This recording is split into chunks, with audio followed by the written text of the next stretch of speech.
My name's Chris and I like listening to music. I'm going to listen to Chy Cartier, pronounced Chy, like sky. I learnt that in one of the songs, No Bring Ins. I like this. It's a good UK rap album, great energy, all the trappings of a potential superstar. I gave it an 8 out of 10 on my first listen. It may be a 9, let's see. Track 1, Real Boss Chick. We're off to a great start. 1 minute, 22 seconds of just confidence backed up by talent. Bass spins to die for, trappy beat, coming out like a harder Lil Sims, who I also love, by the way. 10 out of 10. Track 2, No Bring Ins. The UK shines through on this. You can really the accent and a little bit of a garage sound to it. The tracks fly by at, sort of 2 minutes tops. Production values, hugely impressive, and I just love her voice. 9 out of 10. Track 3, Different Kettle. She's got an edge to her voice that I like. I said it in the first review, but Roxanne Shante, I know it's a long time ago, but sort of like a grime version of her. She's really got that something in the throat that just sounds wonderful. Her rhymes are spat out, as much as delivered. But this track actually a bit of a drop of form for me. 8 out of 10.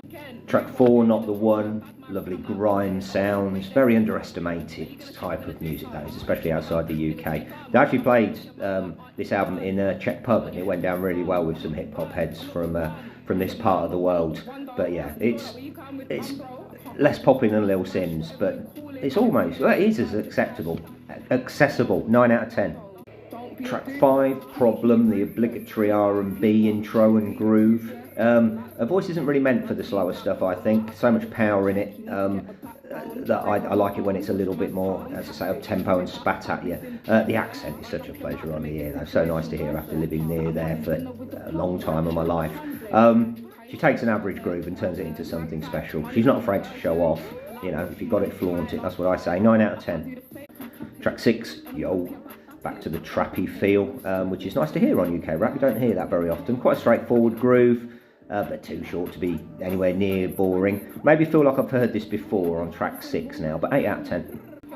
Track 7, Shush, sounds a bit like Death March to start, and the album's just in a lovely groove now. Not really offering anything new, but why should you when your music's that good? 8 out of 10.